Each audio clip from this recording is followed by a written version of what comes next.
Today, students will be able to use square roots and approximations to solve equations.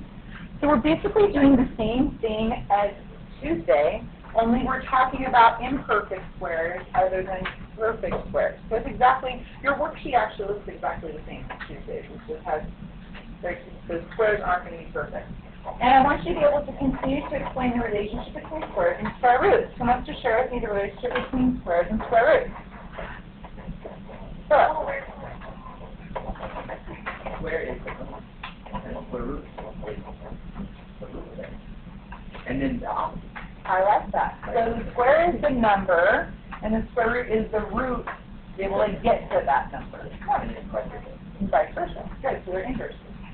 I like it. How about area of the square and side of the square? Another way to explain it? Okay, so pencils down. Solve the equation x squared minus 9 equals 0. Thank you, Carrie. All right, sorry, 8. Why would I say 9? Why would that be stuck in my head? Because 9 is a perfect square. And if I had x squared minus 9, what would my roots be? 3 and 3. So since it's all of 9, wouldn't it just be a little bit smaller than 3 and 3? Let's make that prediction and see if we're right. Okay, so where would my y-intercept be? Where's my y-intercept? Where? -8. Right there. Right? I forgot that's the C. Is that what you said? It is the C. A, B, C, yes, in the quadratic equation. Exactly, that's the C. That's your y-intercept. Okay, it's the constant, right? It's constantly -8. It has nothing to do with an x, right? It's constantly 8. All right. So I do have a graph now. How do I get what? Oh, that's how you got the 0. I said, well, I know if I have x squared minus 9, it would be the difference of two squares, 3 and 3, and positive and negative, and I know that it would be 3 and 3. Well, isn't 8 almost 9? So isn't that just going to be a little bit smaller? You know what I mean?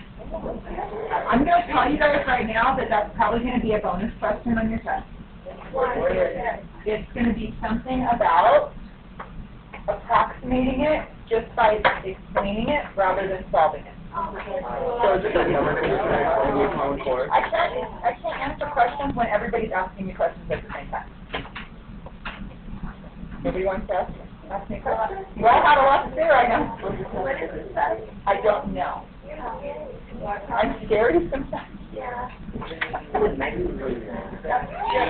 I like that. I like that you guys like me, but you're kind of a little bit on the edge. Yeah, that makes me happy. Okay.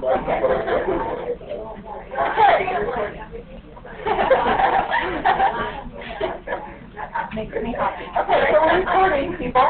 So let's keep going. All right, so I'm going to actually do this algebraically now. So I've got x squared minus 8 equals 0. This is not a perfect square, so I'm going to put it on the other side. X squared equals positive 8. Then I'm going to take the square of both sides. And when I take the square of both sides, I can consider in the positive and the negative direction because we have symmetry, right? That's why we're doing it, symmetry. And at the same time, 8, is there a square in 8? Yeah. 2 squared, which is 4, times 2. 4 times 2 is 8? Yes. You guys should be able to do that by now. I have a 2 in there, which is going to come out. And I have an x squared in there, which is going to come out. So I'm left with x is equal to positive or negative 2 root 2. Well, the square root of 2 is about, let's go back to it right here. Let's put it back in. This is one green. Because when it's actually in its original form, it's a little bit easier. Plus or minus. So what's in that square that's a little higher than 8? 9.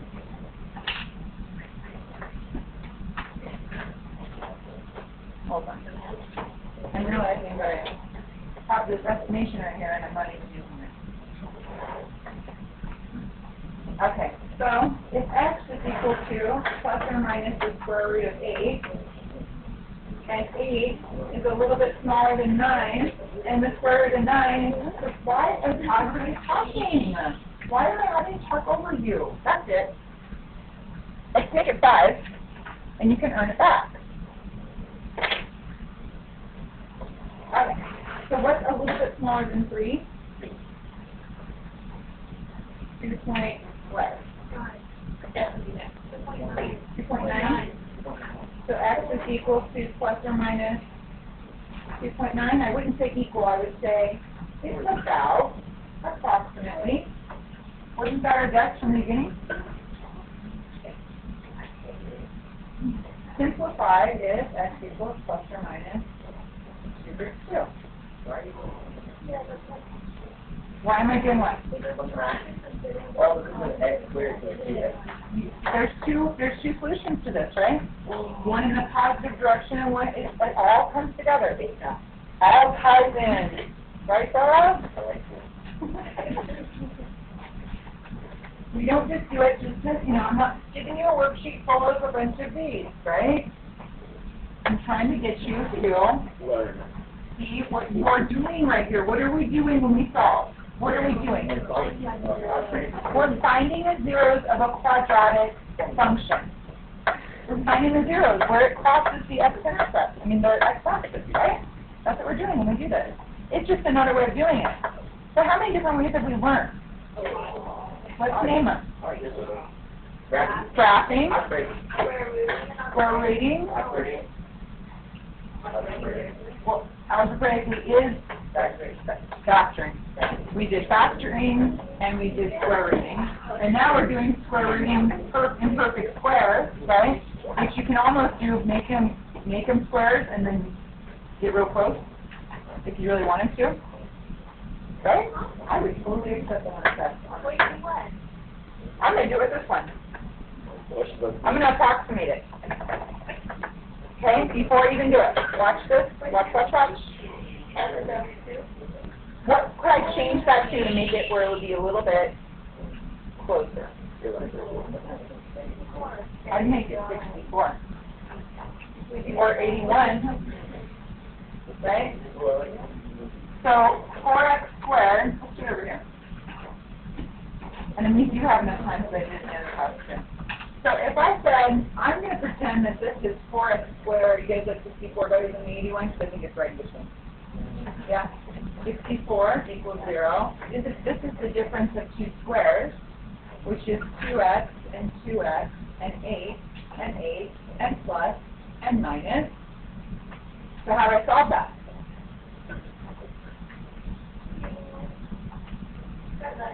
Divide by 2. So x equals -4 and x equals +4. So if I were to put that on a graph, it would be at 1, 2, 3, 4 here, 2, 3, 4, and here. But I don't have 64. I have a little bit more than 64. So let's approximate. Right? So here's my guess.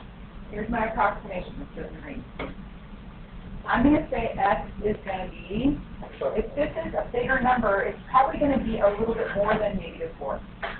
It's probably going to be like -4 point, I'm going to say 3.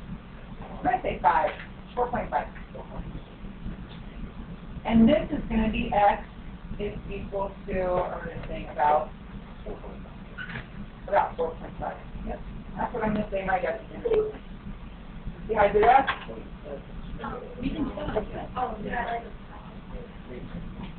I would say if you could do that on a test, you really understand what you're doing. But I don't think everybody would agree with me on that one. Okay, so I'm going to take questions really quickly, and then I'm going to do this the right way to get it. Yeah. -4 and +4 when they're about. How do I get -4 and +4? Because 2x's and 8, right?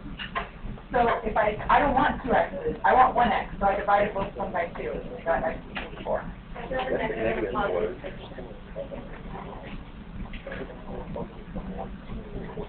Oh, so we just switch the line.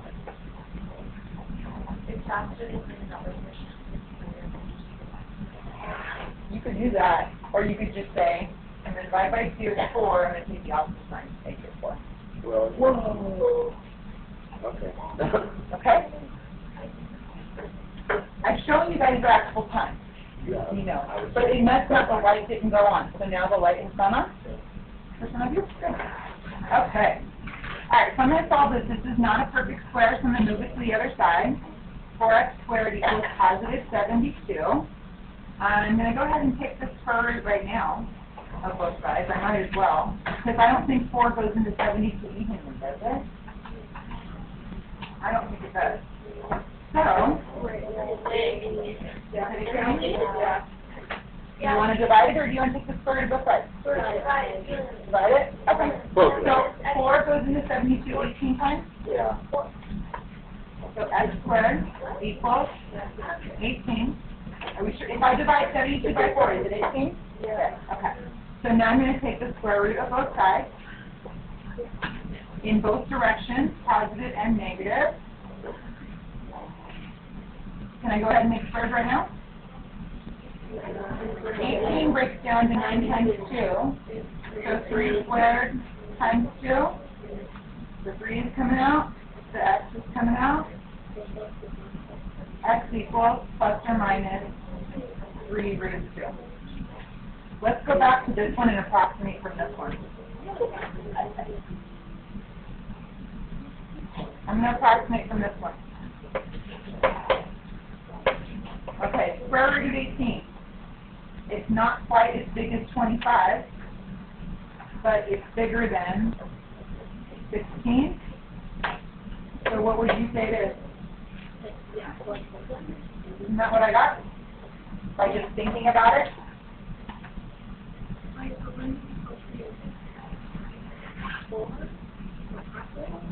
It's, yeah, probably about 4.4. I would totally accept that. It doesn't have to be perfect. It's in between. The only time I would ever say that you were wrong is if you told me the approximate of 99 is 9.5. Is that a reasonable approximation? No. What would be a reasonable approximation? 9.8 or 9.9, right? Because it's almost 100. It's like almost there, so it must be really close to 10. Yeah. Right. That's not middle.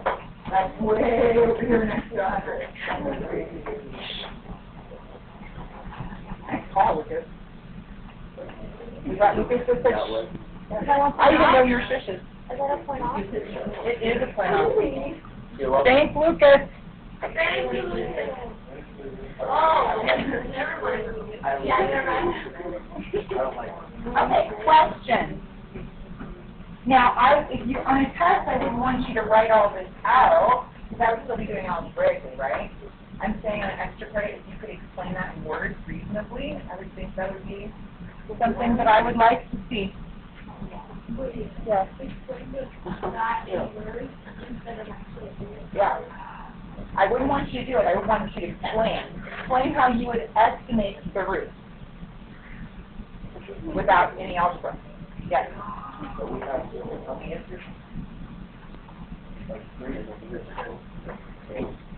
How many answers do you have with the parabola? Gotcha. You want to know, you have two solutions, right? But you're saying, I'm saying I've got x is equal to positive 3 root 2, and x is equal to negative 3 root 2, and then I estimated it. Plus and minus 4.5. I should have written that out. X is approximately plus or minus 4.5. Are we good? Okay. You guys want to see the steps? There's no problem in having anyway. Isolate the square. Okay, why do I have to over talking? I'm talking. I isolate the square. Okay, take the square root of both sides. Consider plus and minus. I did that all in one step. Find squares underneath the square root. I did all three of these in one step. Right? So which part of that is the finding squares of the thing? Okay, so when I isolated the squares, that's right here. I isolated the squares, right? I isolated the squares. Then I did take the square root, consider plus and minus, and find the squares all in one step. I took the square root of both sides, I made sure I put plus or minus in front of it, and I made it into squares all in the same step. This step right here, that step right there is right here. All that right there. Then I removed the squares and solved. We didn't have to, and then I estimated. Okay. I'm still talking and you guys are still talking. Carrie, what up, please? You guys want to do this on your own? You want me to? You need some more support. Alright, you can try it, but you know what I'm going to do? I'm going to do an approximation over here. Check this out. X minus 1 squared, if I move the 80 over here, I'm going to get negative 99. Well, isn't negative 99 pretty close to negative 100? Yeah. Isn't that the difference of two squares? It isn't? Oh, yeah. Isn't that a square? Yeah. Isn't that a square? Yeah. So why should it Please stop talking with good. So the difference of two squares means I have a positive and a negative, right? And 100 is 10 and 10. So 10 times 10 is 100. X minus 1 squared is just x minus 1 times x minus 1. Now, if I remove the parentheses, I would get x minus 1 and plus 10 is plus 9. And negative 1 and negative 10 is negative 11.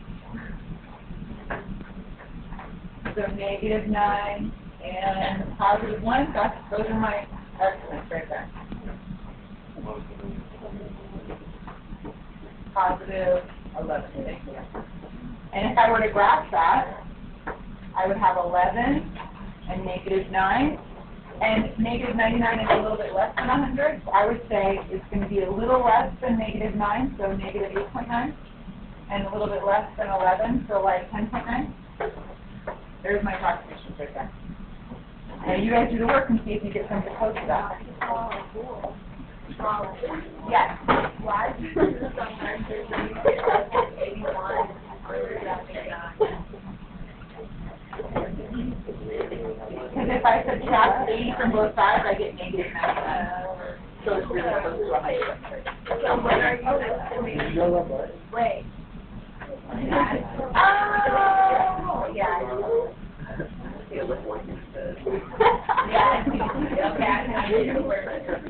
yes. Okay, I'll go over it in 1 second.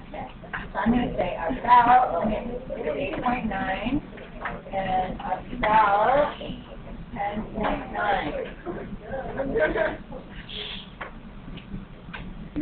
Okay, I'm going to let you guys go ahead and work that out. Just talking around, I can see that a lot of you have this. So I'm going to go pretty quick, and you're going to not erase, but see if you got the same thing. Okay, so x minus 1 squared. First, I'm going to isolate my squares, right? First step, x minus 1 squared equals, if I add 19 to both sides, I get 99. I'm going to take the square root, consider plus and minus, and find the squares under the square root all in one step. So I'm going to take the square root. I don't need to find any squares here, they're already there. I'm going to consider plus and minus. I'm going to consider the plus and minus. Take the square root. 99 is 9 times 11.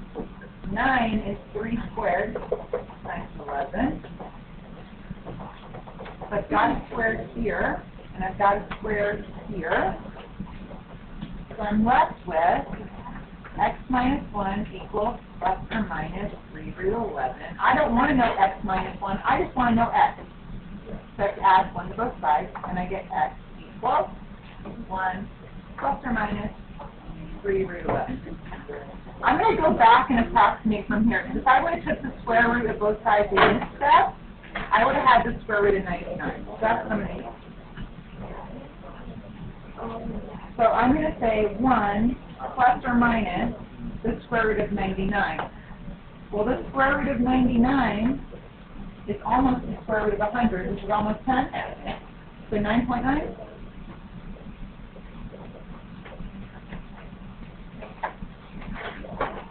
So what, I should be doing this in green.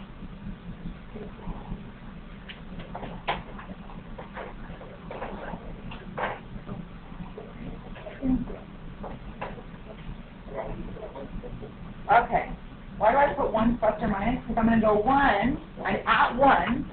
Let's think about that for a second. Why would I say 1? Let's go back and look.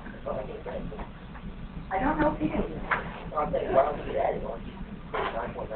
Let's think about what that 1 means. Let's think about what this 1 means. Oh, that one.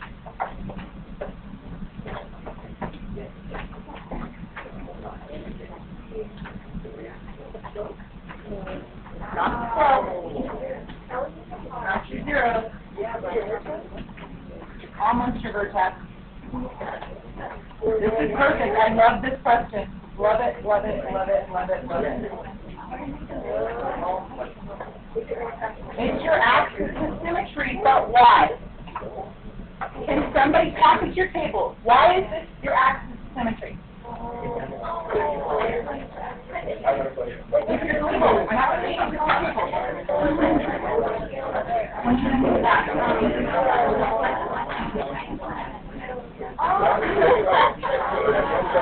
No, that's only if I look like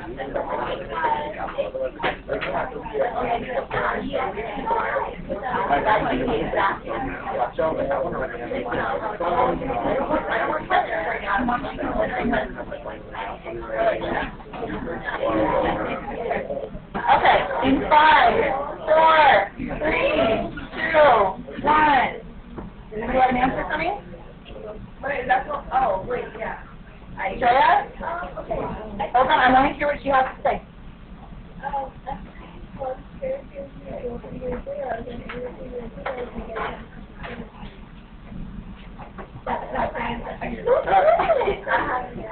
You said, in between what? Say it again. Okay. Oh, no. Yeah, No. right. So, No. no? How do you know? Oh, Not why. I don't know why. Axis of symmetry, but why? Oh, I don't know. Hold on, Sarah. Guys, I can't hear what she's saying because you guys are talking. Thank you.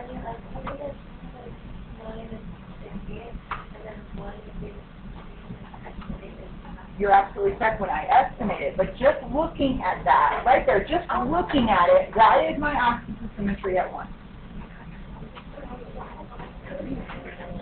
No. What? Yes. Right. Because when you like do the adding one, like one, and there's only one here. You guys see that this is a horizontal shift?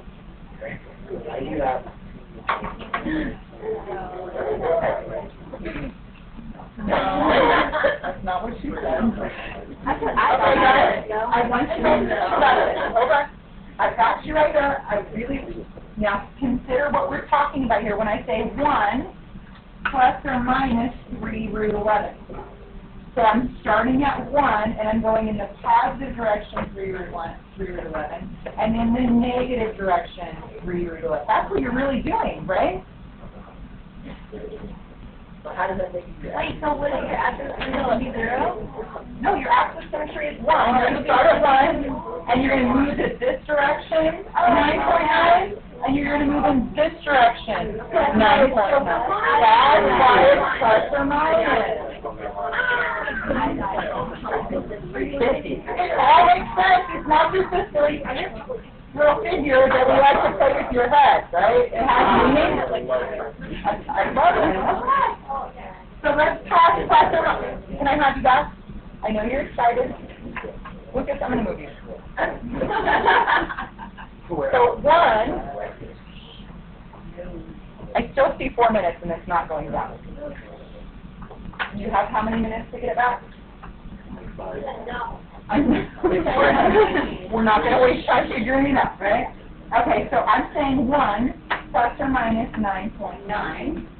1 plus or minus 9.9 would be 1, 2, 3, 4, 5, 6, 4, 5, 6, 7, 8, 9, 10. So like 10.9? Yeah. About? Yeah. And over here, 1, 2, 3, 4, 5, 6, 7, 8, 9.9 would be 8.9? Yeah. Hold on. I went over 9.9. Since I was shifted over 1, that really put me at 10.9.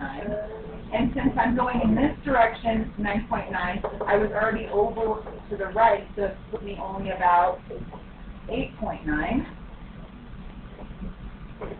So, what was my approximation? 10.9 and negative 8.9. See how that all comes together? Just by making sense of it? Okay. But this is a negative.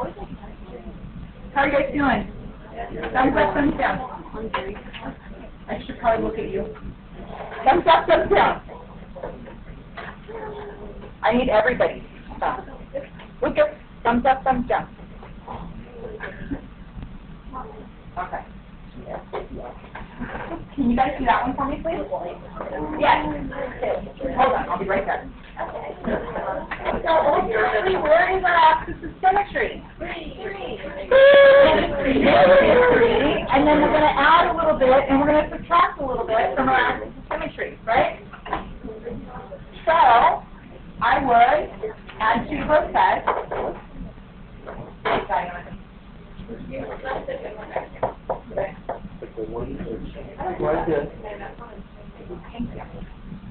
Okay, so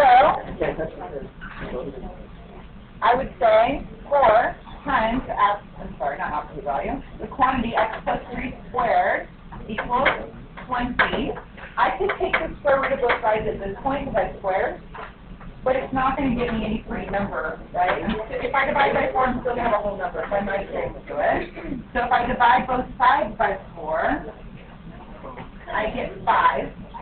Now I'm going to do these 3 steps all in one. I'm going to take the square root of both sides. I'm going to consider in the positive and the negative direction of using my symmetry. You guys only have 7 minutes now.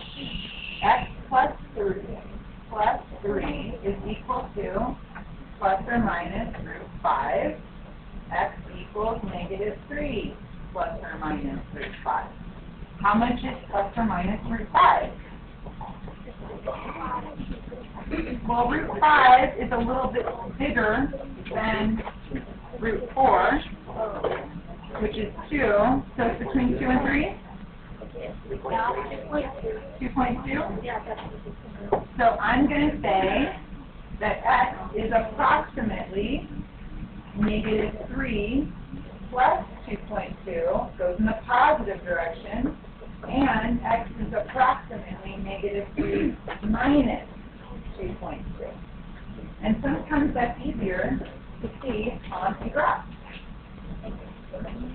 I personally would rather graph it than draw myself a little graph because I'm just super visual on everything. I assume you would rather put it into a calculator. I'd rather graph it. So if I'm at negative 3 and I want to go over 2.2, I'm going to go over 1, 2. 6.2, so 1.8. Negative 1.8. And if I'm at negative 3 and I want to go this way, 2.2, it would be negative 5.2. But that's just, I have to see it. Because if I put it in a calculator, I'm just putting digits in a calculator. But there you can tell you're right. You see what I'm saying? So I'm not going to make you do that. That's just me. Okay. So why don't you guys write this one down in your notes? I should probably put my totals there. Or I'll just give you your homework and you can write it on your homework. Yeah. Oh my goodness, you like that. If you guys can work really well for the next 5 minutes, then I'll only keep you 1 minute out. But before we do that, I'll look at it. Of course it's okay. See? They left the light on. I was, So if you guys can work together well for the next 5 minutes, I will only make you stay 1 minute after. Right?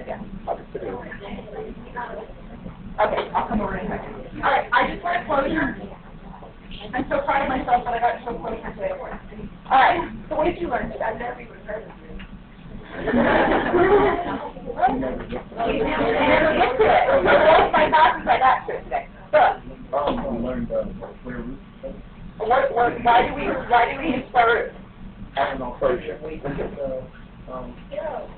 zeros. It's all, I love the word alternative. So let's talk about the way we've done it so far.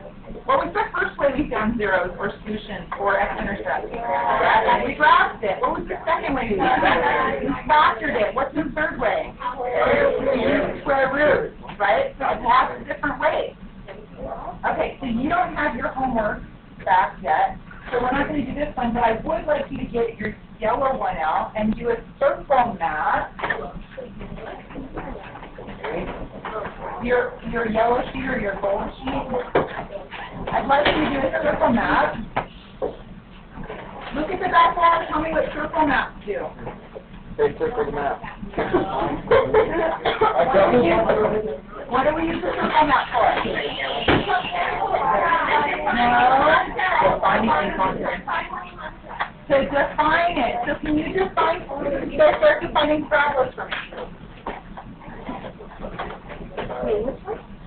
What do you know about parabolas? They bend.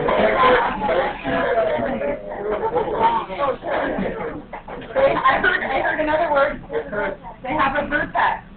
I heard they have 2 zeros. Do they always have 2 zeros?